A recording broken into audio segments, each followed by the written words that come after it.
Good morning student. मैं Saddam sir सरल रसायन यूट्यूब चैनल पर आपका इस्तकबाल करता हूँ। हमने अपने प्रीवियस वीडियो के अंदर 15th ग्रुप का इंट्रोडक्शन और उसकी कुछ एक फिज़िकल प्रॉपर्टी पढ़ी। आज हम इसी ऑर्डर को आगे बढ़ाते हुए नेक्स्ट फिज़िकल प्रॉपर्टी पढ़ते हैं, जो कि है एटॉमिक रेडियस।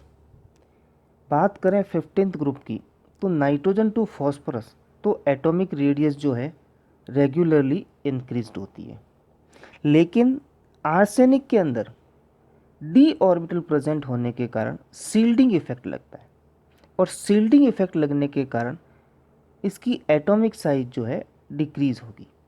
इट मीन्स यहाँ पे ये कह सकते हैं कि नॉर्मल कंडीशन के अंदर एटॉमिक रेडियस इंक्रीज होती थी, लेकिन सील्डिंग इफेक्ट लगने के कारण, और सील्डिंग इफेक्ट भी कौन सा, poor shielding effect, poor shielding effect लगने के कारण जो एटॉमिक रेडियस में इंक्रीमेंट होना चाहिए था वो कंपैरेटिवली लेस इंक्रीमेंट होता है। It means atomic radius comparatively less increased.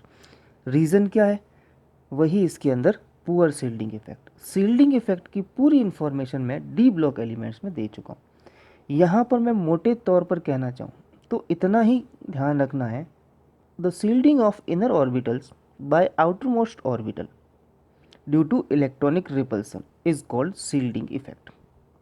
यानी कि आउटरमोस्ट सेल और इनर ऑर्बिटल के बीच में इलेक्ट्रॉनों में रिपल्सन होगा, और रिपल्सन होने के कारण एटॉमिक साइज श्रिंक हो जाएगी, जिसको सील्डिंग इफेक्ट बोलते हैं। अब ये क्यों होता है, तो पहले ही रीजन बता चुका हूँ, due to presence of D orbital. तो ये था एटॉमिक रेडियस। यहाँ पर एक पॉइंट और ध्यान रखना है, फॉस्फोरस और आर्सेनिक के अंदर क्या चेंज होगा। तो यहाँ पर फॉस्फोरस और आर्सेनिक में देखें तो फॉस्फोरस की ज़्यादा होगी आर्सेनिक से, आर्सेनिक की कम होती है। क्यों होती है, क्योंकि डी ऑर्बिटल प्रेजेंट होता है।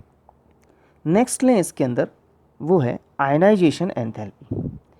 Ionization enthalpy means the required energy to removal of an electron from outermost cell of gaseous isolated atom is called ionization enthalpy. It means किसी भी गैसियस आइसोलेटेड एटम से इलेक्ट्रॉन को remove करने के लिए जो एनर्जी रिक्वायर्ड होती है उसको आयनाइजेशन एंथैल्पी बोलते हैं। अब यहाँ पर बात करते हैं 15th ग्रुप की। तो 15th ग्रुप के अंदर आपको पहले ये कंफर्म होना है कि जैसे जैसे आयनाइजेशन एंथैल्पी इंक्रीज होगी, इट मीन्स एटॉमिक साइज छोटी होगी।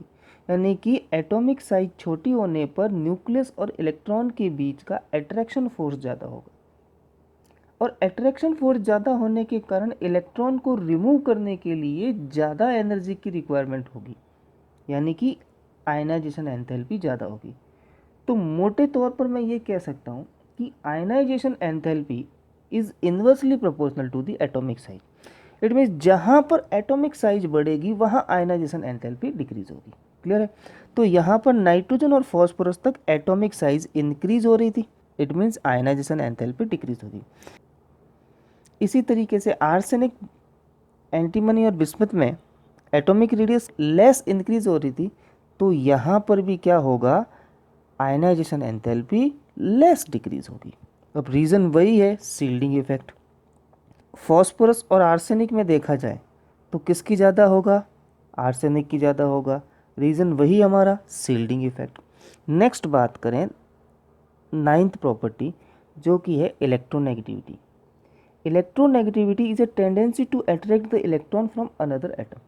किसी अदर एटम के इलेक्ट्रॉन को अपनी तरफ अट्रैक्ट करने की जो टेंडेंसी होती है उसको इलेक्ट्रोनेगेटिविटी बोलते हैं।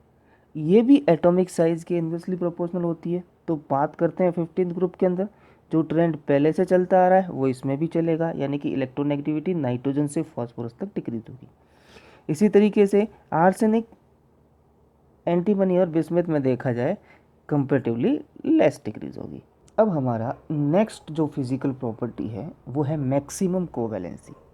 मैक्सिमम कोवैलेंसी से यहाँ पर ये मीनिंग है कि आउटरमोस्ट सेल में कितने ऑर्बिटल है और कितने इलेक्ट्रॉन है, उसके बेस पर है। तो नाइट्रोजन में देखा जाए तो इसका इलेक्ट्रॉनिक कॉन्फ़िगरेशन होता है 1s2 2s2 2p3। अब आउटर मोस्ट सेल जो है 2p है, इट मीन्स इसमें कितने इलेक्ट्रॉन दिख रहे हैं आपको? 2 इलेक्ट्रॉन मैंने फिलअप कर दिए। इसी तरीके से p ऑर्बिटल के अंदर देखा जाए तो 3 इलेक्ट्रॉन है जो मैंने फिलअप कर दिए। अब यहाँ पर देखें नंबर ऑफ ऑर्बिटल कितने हैं? 4 है। तो और 4 ऑर्बिटल होने के साथ साथ एक बात और ध्यान रखनी है कि इसके आगे कोई ऑर्बिटल नहीं है, यानी 3d नहीं है, 3s भी नहीं है और 3p भी नहीं है। तो आउटर मोस्ट सेल में कितने ऑर्बिटल दिख रहे हैं? 4 दिख रहे हैं। तो इसकी मैक्सिमम कोवैलेंसी जो होगी 4 होगी। लेकिन दूसरे एलिमेंट जो होते हैं इसके करस्पॉन्डिंग एलिमेंट जो है उनकी जो मैक्सिमम कोवैलेंसी होती है 5 होती है। और 5 क्यों होती है? क्योंकि उनमें d ऑर्बिटल प्रेजेंट होता है। जैसे देखिए phosphorus 1s2 2s2 2p6 3s2 3p3 3d 0, d में नहीं है लेकिन d ऑर्बिटल प्रेजेंट तो है। और d ऑर्बिटल प्रेजेंट होने के कारण जो 3s2 का इलेक्ट्रॉन है वो जंप करके कहाँ चला जाएगा? 3d1 में चला जाएगा और 5 अदर से कंबाइन होने की कैपेबिलिटी शो करेगा। It means the maximum covalency of phosphorus, arsenic, antimony and bismuth is 5, whereas nitrogen is 4 due to absence of d orbital in nitrogen। Next topic जो हमारा है वो chemical property of 15th group.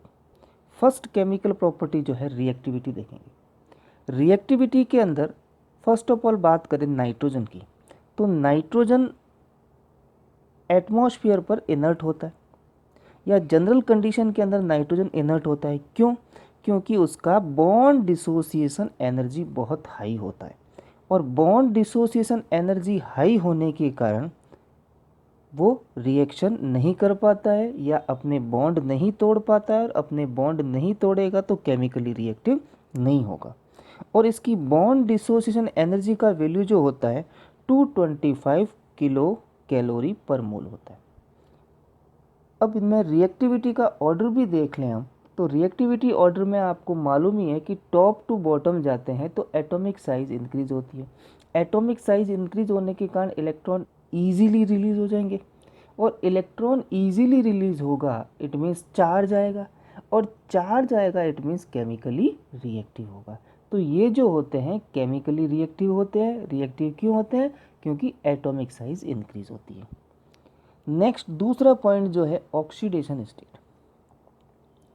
इनकी general oxidation state जो होती है वो +5 होती है। क्यों? क्योंकि उनके आउटर मोस्ट सेल में 5 इलेक्ट्रॉन प्रेजेंट होते हैं और d ऑर्बिटल प्रेजेंट होता है।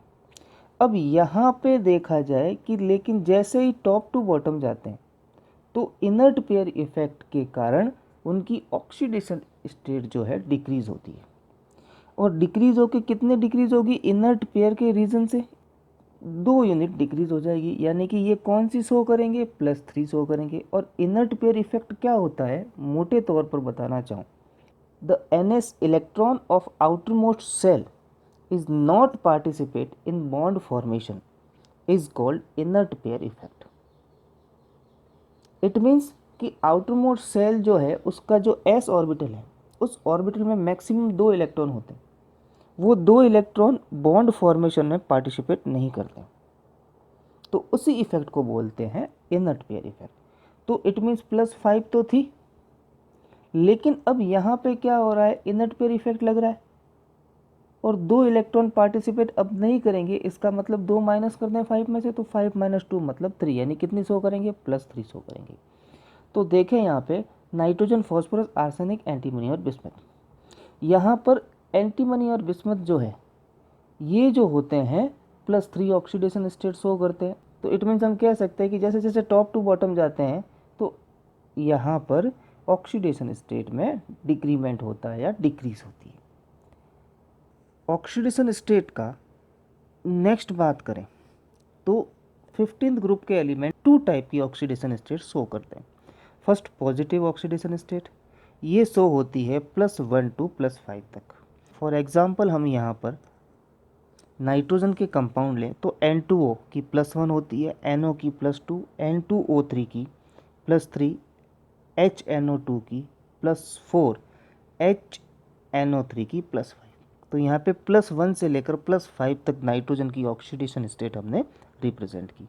अब एक इम्पोर्टेंट बात यह है कि डिसप्रपोर्शनल रिएक्शन ऑफ HNO2 बहुत बार एग्जाम में पूछी गई है। अब क्या होता है इसके अंदर देखते हैं। तो हमारे पास HNO2 है। इस HNO2 को 3 मॉलिक्यूल लेके जब इसको हीट किया जाता है तो ये HNO3, NO और H2O में ब्रेक डाउन हो जाता है। यहाँ पर HNO2 की +3 ऑक्सीडेशन स्टेट है, बट प्रोडक्ट के अंदर जो HNO3 बना है इसमें +5 ऑक्सीडेशन स्टेट है। It means oxidation state increase हुई है, तो नाइट्रोजन का यहाँ पर ऑक्सीडेशन हुआ है।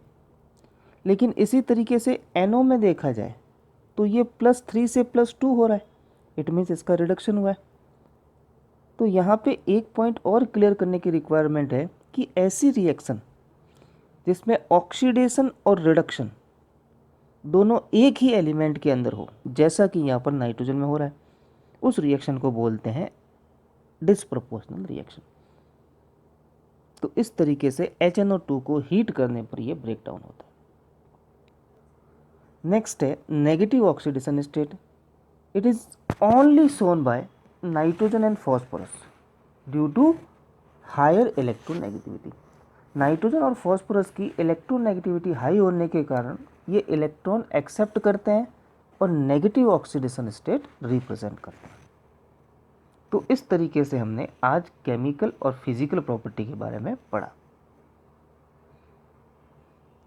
नेक्स्ट टॉपिक पढ़ेंगे हम अपने नेक्स्ट वीडियो के अंदर। धन्यवाद।